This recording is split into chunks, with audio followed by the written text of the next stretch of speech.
bagimu. Selidiki aku, lihat hatiku, apakah ku sungguh mengasihimu.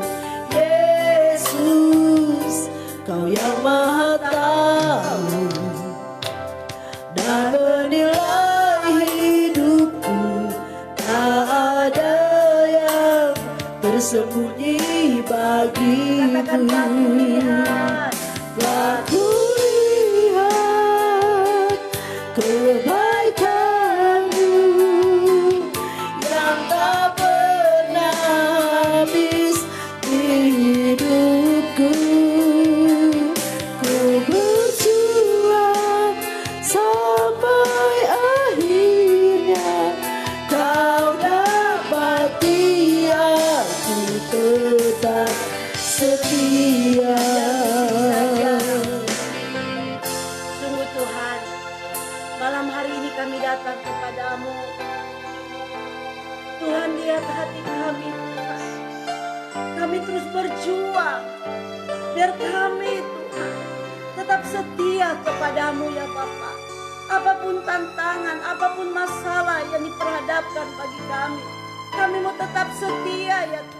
Raja Daud berkata di dalam Mazmur 26,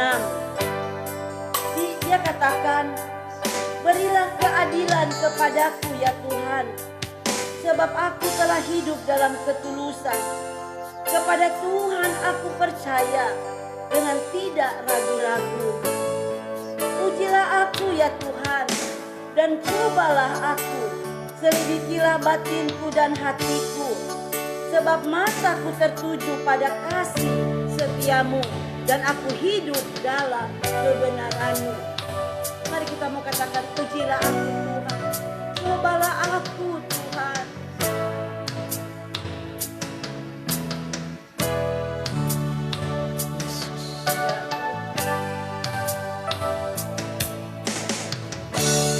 Ujilah aku Tuhan, cobalah aku Tuhan, selidiki batinku dan hatiku, mataku tertuju padamu. Ujilah aku Tuhan, cobalah aku Tuhan, selidiki batinku dan hatiku, mataku tertuju padamu. Aku cinta padamu Tuhan, Aku rindu hadirat-Mu. aku rindu hadirat-Mu Tuhan. Aku ingin selalu dekat padamu, menikmati kehadirat-Mu.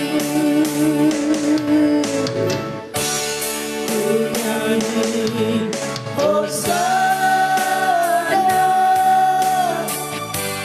bagi Rajaku yang duduk di tahta. Aku muliakan dan ku agungkan, Kaulah yang disembah. Ujilah aku Tuhan, Kami Tuhan, lihat hati kami ya Tuhan. cobalah aku Tuhan, Selidiki batinku dan hatiku. selidiki batinku dan hatiku, Apakah mata kami tertuju kepadamu? mataku tertuju padamu. Katakan, aku cinta padamu Tuhan. Aku cinta padamu Tuhan, Ya Tuhan.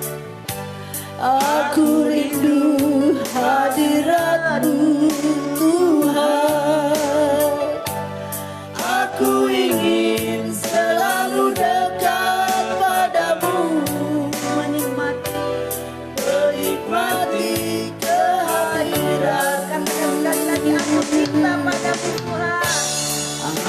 cinta padamu Tuhan. Ya benar Tuhan.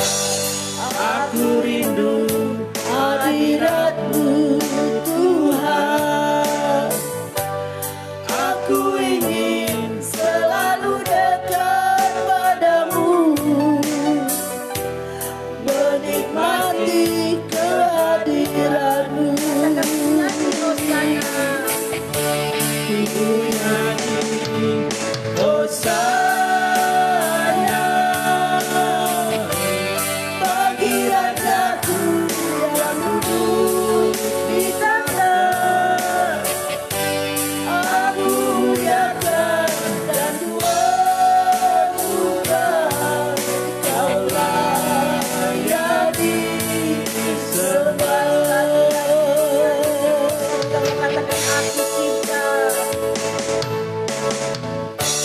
Aku cinta Mari dari padamu Tuhan. kita bukan sekedar nyanyi, tapi kita menyatakan Aku kepada rindu Tuhan hadirat-Mu Tuhan.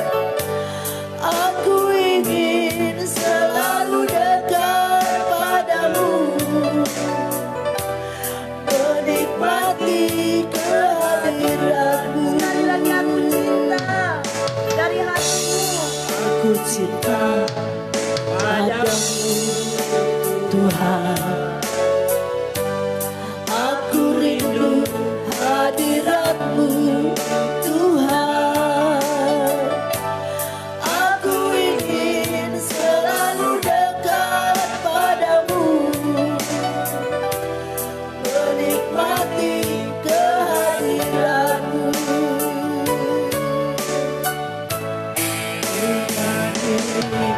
Hosana bagi Rajaku yang duduk di tangga. Aku muliakan dan Tuhan, Kau layak disembah.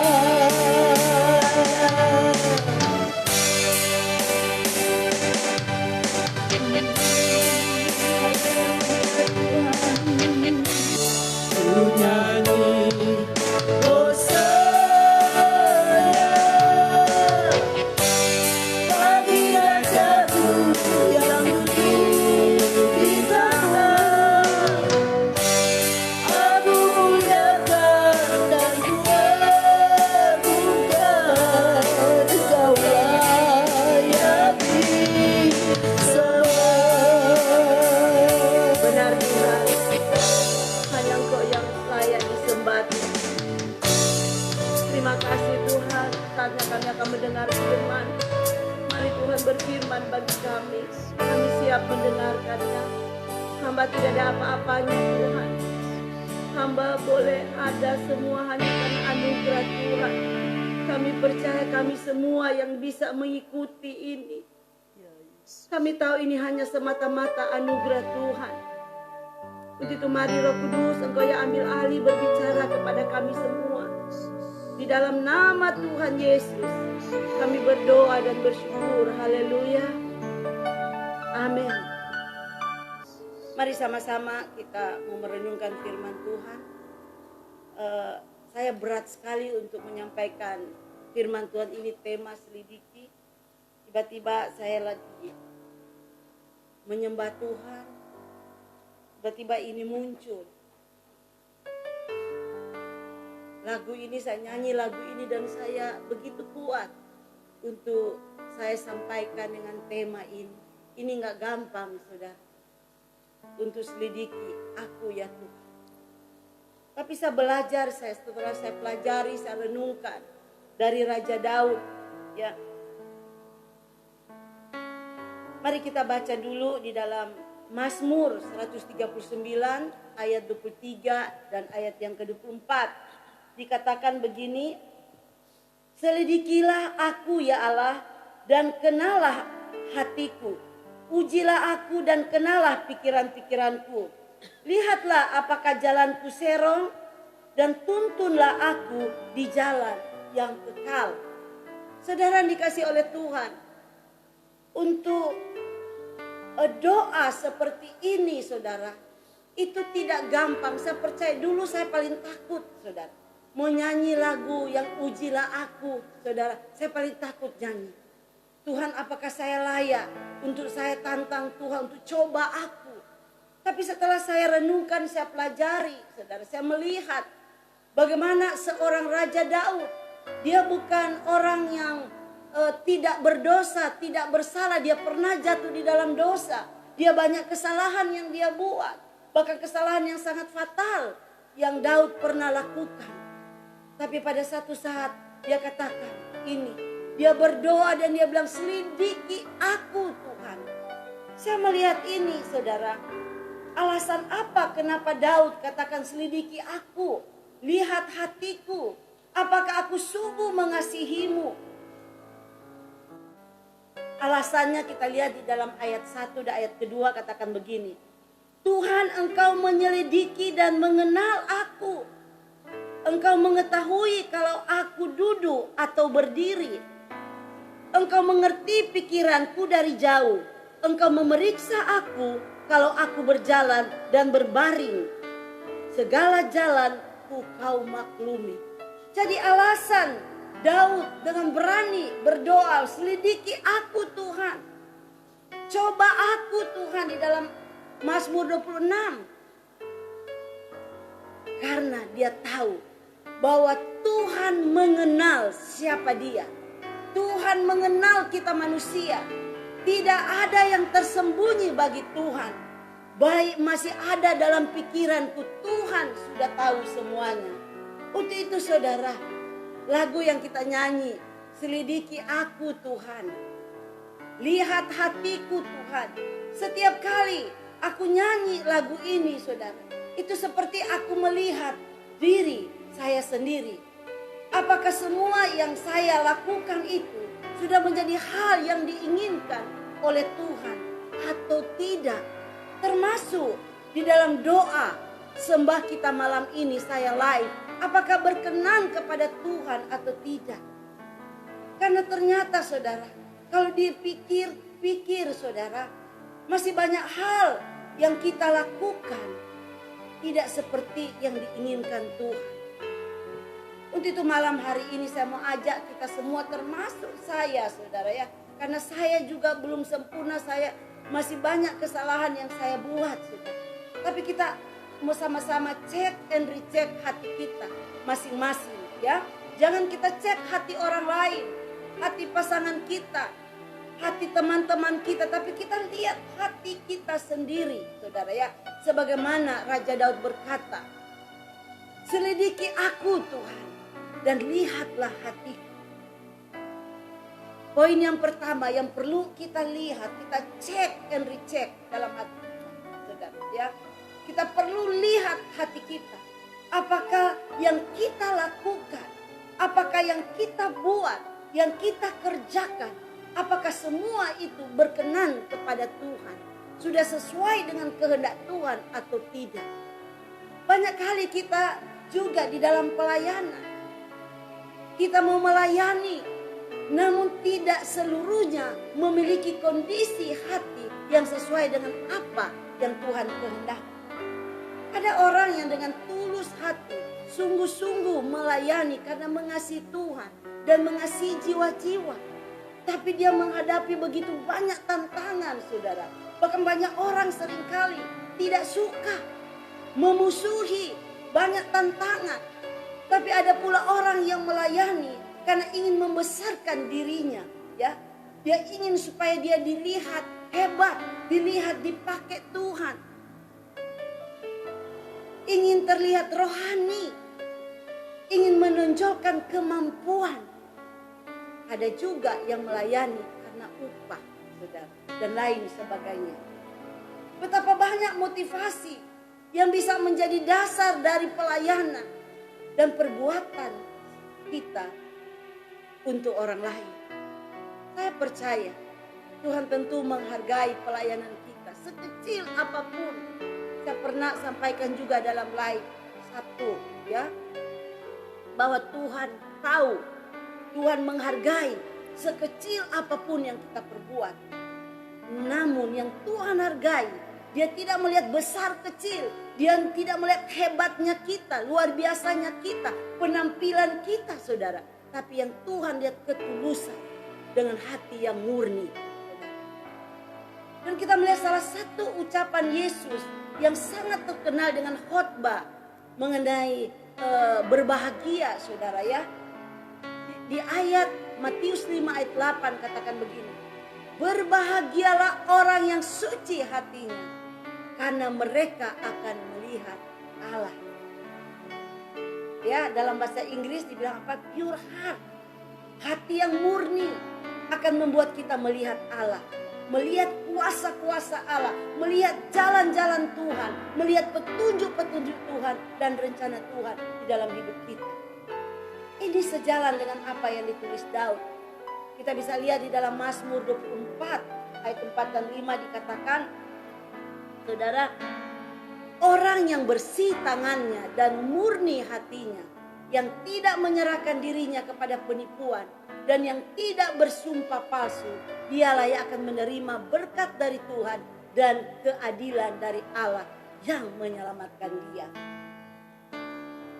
Saya mau katakan sekali lagi, mari selidiki hatiku. Jangan takut berdoa, minta selidiki hatiku. Karena Tuhan Maha tahu, saudara ya. Tidak ada yang tersembunyi bagi Tuhan. Jadi jangan takut, mari berdoa, selidiki aku Tuhan, lihat hatiku. Dan yang kedua, apa yang perlu kita cek and recheck dalam hidup kita? Apakah kita didapati tetap setia? Walaupun kita menghadapi tantangan yang banyak, kehidupan yang begitu berat saudara ya. Kita melakukan hal yang baik, sudah berusaha untuk melakukan hal yang baik, berusaha untuk taat. Tetapi kalau saudara tetap dipersalahkan atau tetap menghadapi banyak tantangan dari orang-orang sekeliling kita, apakah saudara mau tetap setia? Hari demi hari kita terus berjuang. Kata lagu ya, kita harus berjuang untuk menjadi seperti yang Tuhan inginkan. Dan itu memang gak mudah saudara ya. Kalau kita menjadi, untuk kita mau tetap setia kepada Tuhan, kita mau tetap mengasihi Tuhan selalu, lebih dari apapun, lebih dari segala-galanya, itu memang tidak gampang. Tapi kadangkala kita sering juga jatuh dan jatuh. Mungkin kita bisa menyembunyikan dari orang-orang. Saya sering kali bilang, orang boleh gak tahu hati kita ya. Kita bisa menyembunyikan, orang boleh gak tahu apa yang kita lakukan. Kita boleh kongko-kongko atau apapun namanya saudara. Tapi ingat bahwa tidak ada yang tersembunyi dari Tuhan. Semua kita telanjang di hadapan Tuhan. Bahkan masih ada di hati, masih ada di pikiran, Tuhan sudah tahu. Karena semua kelihatan. Apa yang kita lakukan, apa yang kita pikirkan. Coba kita lihat di dalam 2 Timotius 1 ayat 12. Dikatakan begini. Itulah sebabnya aku Paulus menderita semuanya ini. Tetapi aku tidak malu, karena aku tahu kepada siapa aku percaya. Dan aku yakin bahwa dia berkuasa memeliharakan apa yang telah dipercayakannya kepadaku hingga pada hari Tuhan. Begitu kita percaya saudara ya. Dari nats ini menunjukkan betapa Paulus memegang komitmennya. Paulus tidak pernah berubah sikap hati. Karena ia tahu kepada siapa ia percaya. Saya belajar saudara. Saya belajar, Tuhan tolong aku. Biar masa-masa di dalam akhir hidup saya ini, biarlah aku tetap setia apapun tantangannya. Karena aku percaya kepada siapa aku percaya. Bagaimana dengan komitmen saya dan saudara? Apakah kita punya komitmen seperti Paulus? Kadang-kadang kita belum ajak menghadapi aniaya dan penderitaan seperti yang dialami Paulus. Kalau saudara baca di Korintus apa yang dialami Paulus, saudara. Kita belum aja mengalami seperti itu, kita sudah enggan mengikut Yesus. Ya, baru aja diomongin, baru aja dituduh, saudara. Kadang-kadang kita sudah tawar hati. Apalagi saudara, kita mau suruh untuk menyediakan waktu untuk bersaat teduh, membaca Alkitab. Saja mengikuti, lihat orang-orang yang mengikuti di dalam live doa. Itu saudara, nggak semua untuk tetap setia untuk ikut, saudara. Ya, kita kadang-kadang tidak disiplin, malas melakukannya. Tetapi kalau nonton TV, nonton film Korea, nongkrong-nongkrong dengan teman-teman, main games, apalagi saudara ya di zaman akhir ini bisa berjam-jam. Tapi ketika tertegur oleh firman yang keras, kita langsung tersinggung dan ngambek. Tidak mau ke gereja lagi, tidak mau ikut doa lagi. Dan kita sudah menyiapkan 1001 alasan sebagai jurus untuk menghindar. Saudara, saya mau katakan, omong kosong jika kita berkata Kristus yang utama. Kita berkata seperti lagu tadi, aku mengasihi Engkau Tuhan. Kalau tidak disertai dengan tindakan nyata yang menunjukkan kita mengutamakan Tuhan di dalam segala hal, kita masih enggan melepas kesenangan dunia dengan segala kenyamanannya.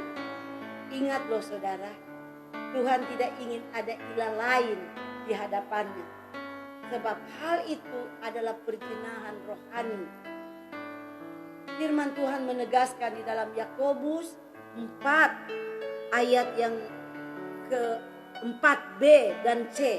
Dikatakan begini, persahabatan dengan dunia adalah permusuhan dengan Allah. Jadi barang siapa hendak menjadi sahabat dunia ini, ia menjadikan dirinya musuh Allah. Saudara, saya mau kasih tahu malam ini, tidak mudah menjadi pengikut Kristus. Jangan kita berpikir jika kita mengikut Yesus, perjalanan hidup kita ini akan enak, akan mulus, dan bisa semau gue. Saya mau katakan tidak demikian.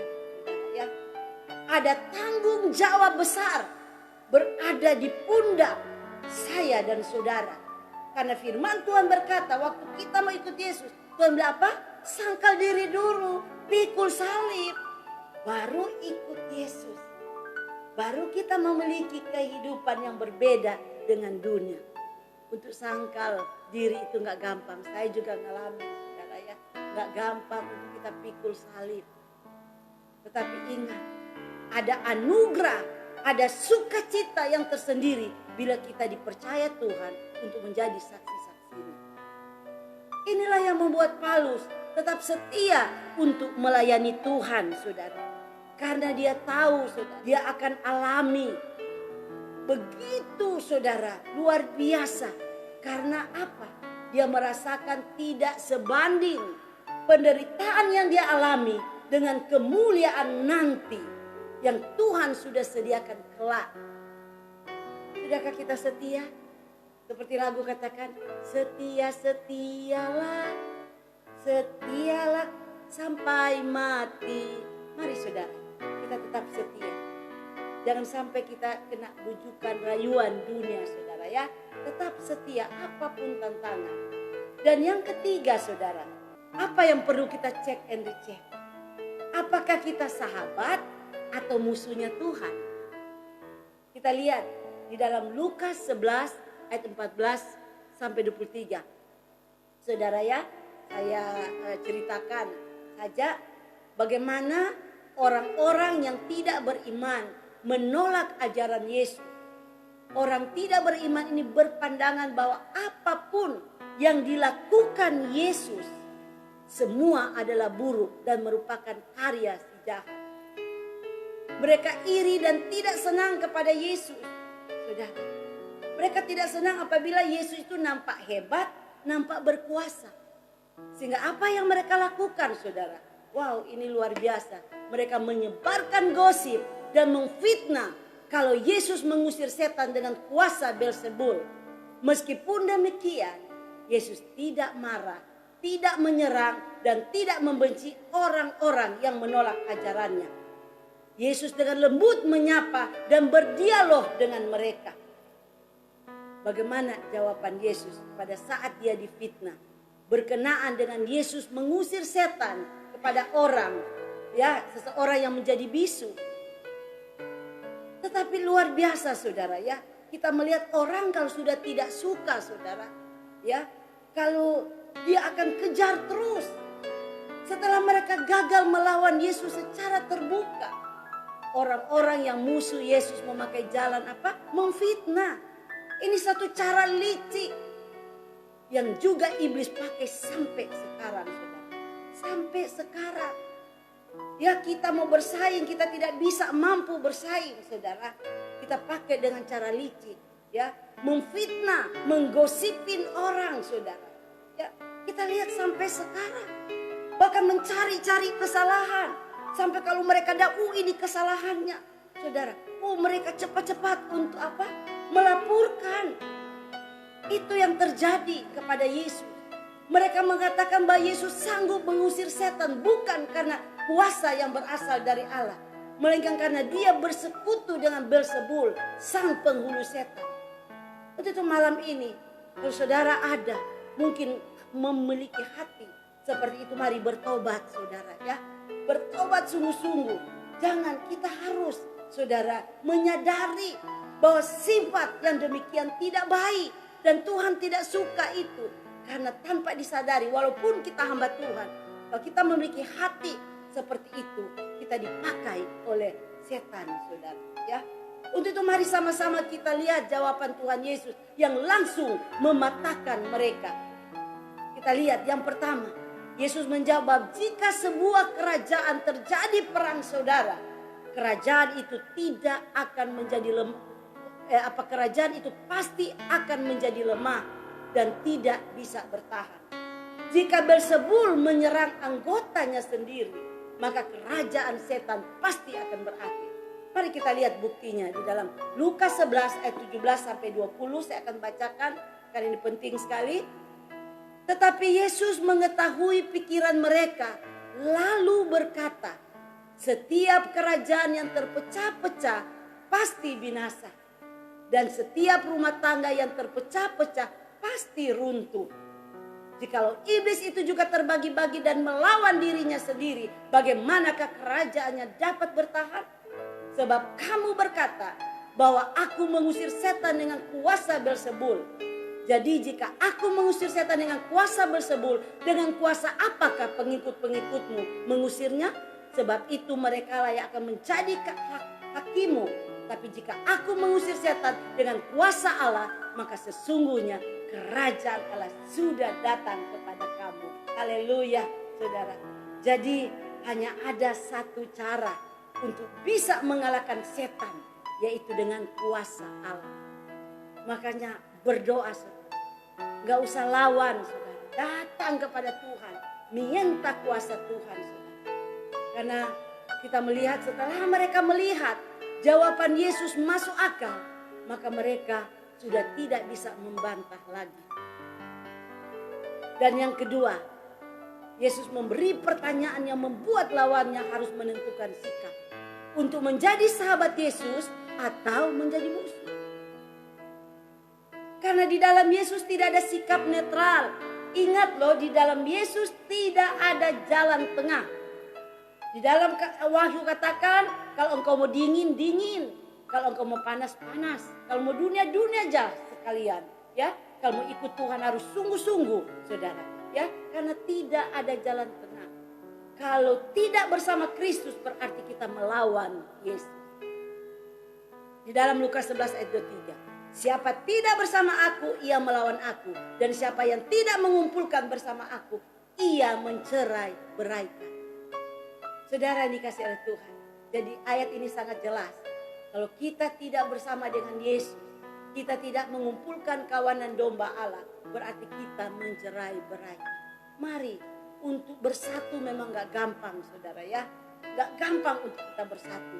Tapi mari saudara, lewat firman Tuhan ini mengingatkan kepada kita berbuat baik.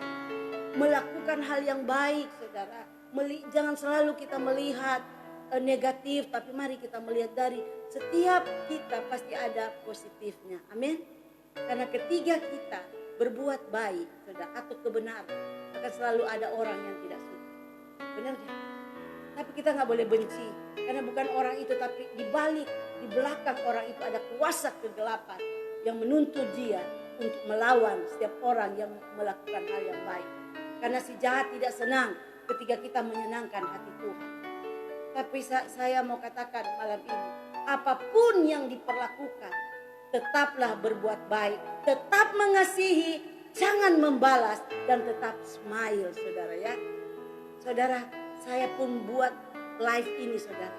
Bayangkan ada orang bisa punya pikiran bahwa kita buat live ini untuk ada keuntungan katanya buat saya, saudara.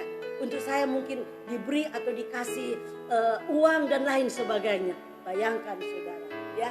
Tetapi puji nama Tuhan, kita tetap berdoa biar mereka diberkati oleh Tuhan. Amin. Kita nggak usah balas, kita tetap tersenyum, karena itulah sikap Yesus yang perlu kita teladani. Karena yang Yesus lakukan bukan untuk mendapat simpati, tapi semua adalah karena kasih. Saya melakukan juga hal seperti ini tidak untuk mendapat simpati, saudara ya. Tapi saya melakukan karena saya mengasihi Tuhan, saya mengasihi jiwa-jiwa. Dan saya juga melakukan tidak semau gue. Saya minta izin dulu kepada gembala dan dikasih izin, saudara ya. Maka saya lakukan ini. Jadi sekali lagi saya tidak mencari simpati orang. Tapi saya melakukan dengan motivasi hati saya yang benar, saudara. Karena saya mengasihi jiwa-jiwa, saudara. Ada pepatah populer yang mengatakan, saudara, fitnah itu lebih kejam daripada pembunuhan. Fitnah bisa menghancurkan seseorang. Memfitnah berarti memainkan peran seperti seorang hakim yang menghakimi seorang terdakwa. Jadi mari kita, saudara, lewat firman ini mungkin kita selidiki hati kita. Apakah hati kita benar? Saya pun terus selidiki hati saya terus lagu ini. Kita renungkan supaya kita mau bertobat sungguh-sungguh. Kalau sekiranya ada hati kita yang tidak baik. Karena di hadapan Tuhan kita telanjang, saudara, tidak ada yang tersembunyi. Amin. Mari selidiki aku.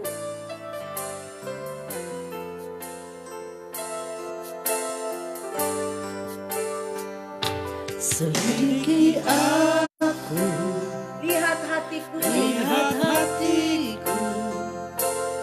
apakah ku sungguh mengasihimu, Yesus, Kau yang Maha Tahu dan menilai hidupku, tak ada yang tersembunyi bagimu.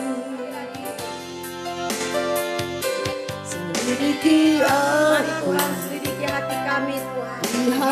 lihat hati kami, Tuhan. apakah ku kami sungguh sungguh mengasihi mengasihimu, Tuhan. Tolong kamu mendapati hati kami. Kalau ada hati kami yang tidak baik, yang serong, Engkau yang melihat hati kami, Tuhan. Karena tak ada yang tersembunyi bagimu,